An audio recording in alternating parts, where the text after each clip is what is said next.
What is going on, everybody? I am back today to talk about a new release movie that I have been very, very excited to see ever since its announcement, and that is for two reasons. The first reason is this movie stars Hunter Schafer, who I think is an incredibly talented actress. She's obviously known mostly for her role in Euphoria, and this is the first leading role that she's had in a movie since Euphoria. She's done a couple of other movies and projects, smaller roles. She was just recently in Yorgos Lanthimos' Kinds of Kindness, and I've been very excited to see her in a horror movie property. And I was also excited because the director of this film directed another movie that I watched on Shudder a year or two ago called Lose, that was a very strange, surreal, abstract horror movie with beautiful cinematography and some really solid performances. And so that had me really looking forward to watching this movie, and it's been announced for a while now, and we've just kind of been waiting on the release, and it's finally here. And the movie I want to be discussing with you today is Cuckoo. Cuckoo is directed by Tilman Singer. After reluctantly moving to the German Alps with her father and her father's new family,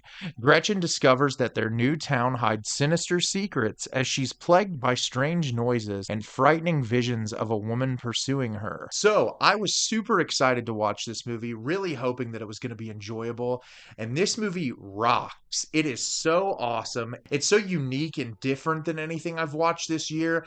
It's very strange, surprisingly heartwarming, which I was not expecting. There's some really genuine moments that pull at your heartstrings, and it goes in a direction that I don't think anyone would have ever predicted, which is what I really respect about the film. And I'm really excited to talk to you about it today. So at the beginning of the movie, we are introduced to Gretchen, played by Hunter Schafer, and she's moving to the German Alps with her father, her stepmother, and her stepsister. And her stepsister is very young. I think she's like 8 or 9, really, really young, very small.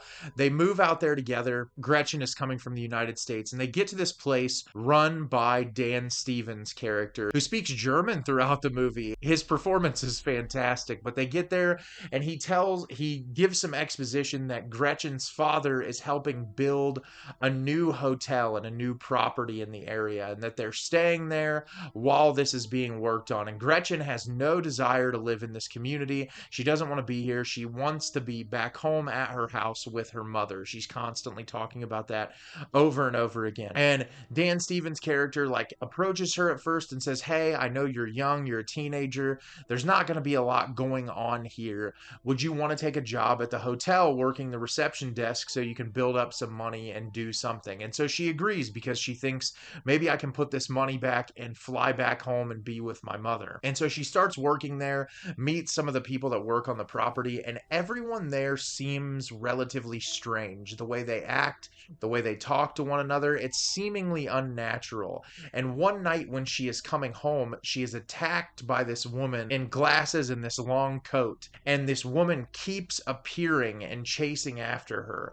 And weird things start happening to her stepsister. Weird things start happening around this property. And the entirety of the film is Gretchen's character trying to figure out what is going on in this community, and is Dan Stevens' character behind all of it. So as I said, I was really excited to watch this movie, and it was awesome. For starters, I'll start with the performances. Hunter Schafer is incredible here. She does such a phenomenal job. She plays like the teenage dirtbag role perfectly. She's like in a band where she comes from. She plays the bass.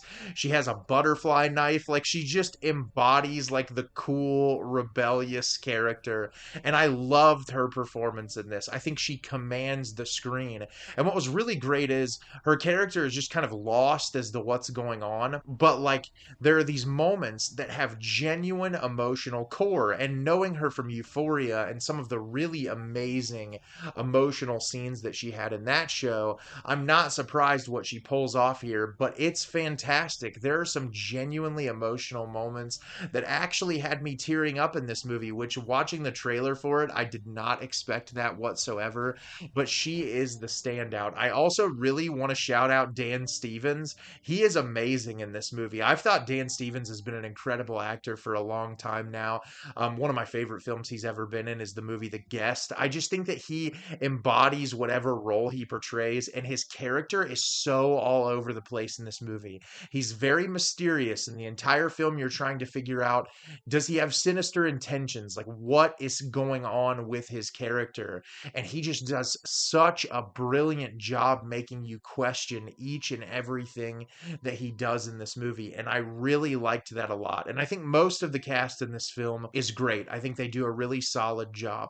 The cinematography in this movie is exceptional. And I said this in my Letterboxd review. This felt like a modern Dario Argento movie. It's a very the way that it starts, the way that it introduces characters, it has like a darkly comedic tone. And the way that the characters speak is relatively unnatural, but it has all of these different shifts in tone that work so seamlessly. And it's also accompanied by that beautiful cinematography. If you've seen the trailer to this, you've seen the scene where Hunter Schafer is on the bike and the woman is like running after her and the shadow play.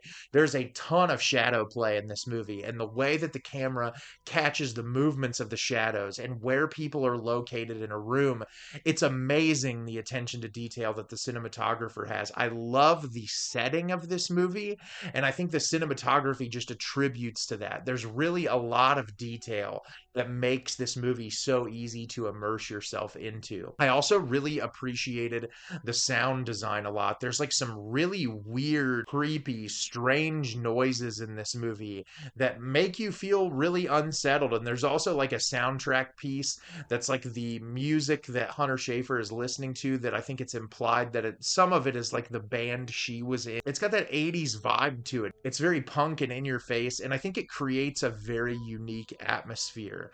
That's something that I really liked. And the movie takes a turn in the third act that I do not think that you'll expect. And it's so wild and surreal and out there. And I'm honestly surprised that Neon was willing to dish out money for a movie taking this big of a risk of like, hey, we're going to do something really, really weird here. And if you can stick with us, it's really entertaining. And I know some people in reviews are saying like, it's confusing and I don't understand it. And it's not really like the core crux of the movie. Like what happens with the twist and this woman and what's going on. It's explained enough that it's easy to figure out, like, and piece together in your mind why this is occurring.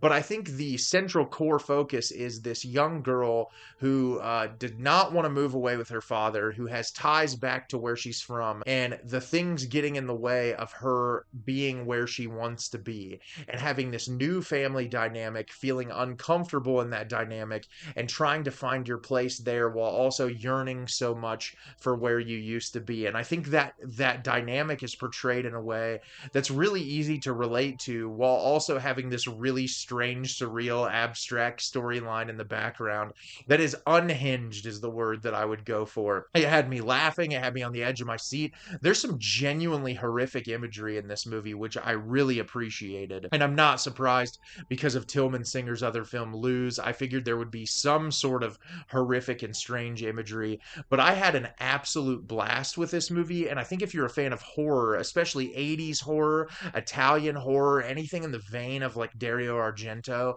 I think you're going to have a ton of fun with this movie.